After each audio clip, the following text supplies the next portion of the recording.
my daughter is locked up in that police station. She is 20 years old.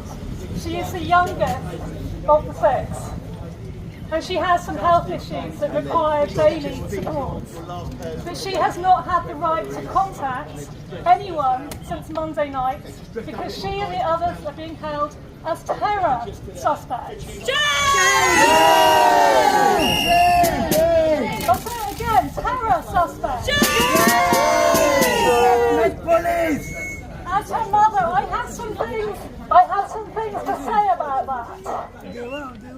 Since last October, my daughter has been on march after march after march. She has made at least a dozen placards. Early on in the genocide, when only 2,000 kids had been killed, she bought a huge bedsheet and she planned to write all of their names on it. She couldn't do it. She didn't write a single name. She looked at that sheet and she was totally overwhelmed with depression and hopelessness, and she went to bed for the rest of the weekend. She said to me, "Mum, the marches aren't working." She said, "Mum, the government is not listening." And that is when I think she decided that the idea of direct action was the only way to actually address the source of the weapons and to shut down the factories where they are made. I've got some things to say about Elbit Systems.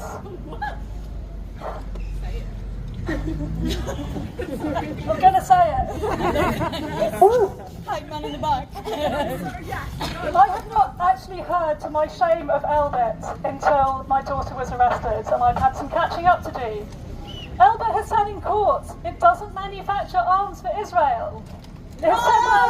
Liars! We know that's a lie. It makes drones, other weapons for Israel. It even boasts about it on their website. My daughter, Zoe's sister, found it in about 1 minute that was a lie.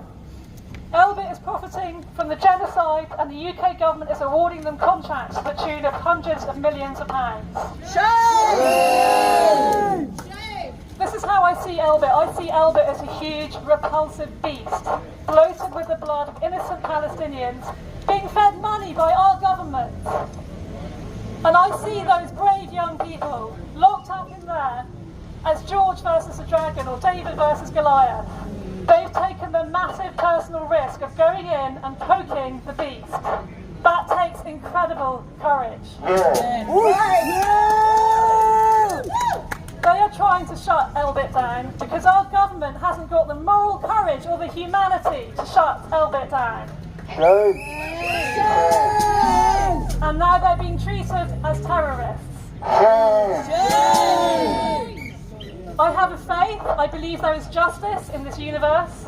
My favourite Martin Luther King quote is, "The arc of the universe is slow, but it bends towards justice." And I have a prediction for Elbit, this repulsive, bloated, greedy beast. I predict that as you get more and more angry at being poked, as you rear up on your hind legs, that huge underbelly of lies and greed will be exposed. Yes! People will start to see you for who you are, and ultimately justice will come for you. Inshallah. Maybe the Filton 6 will prove to be a turning point. Meanwhile, thank you, I have one thing to say to our government and police. Free the Filton 6! Free the Filton 6! Free the Filton 6! Free the Filton 6! Free the Filton 6! Free the Filton 6! Free the Filton 6! Free the Filton 6! Let's talk about why the state wants to and needs to repress Palestine Action so much.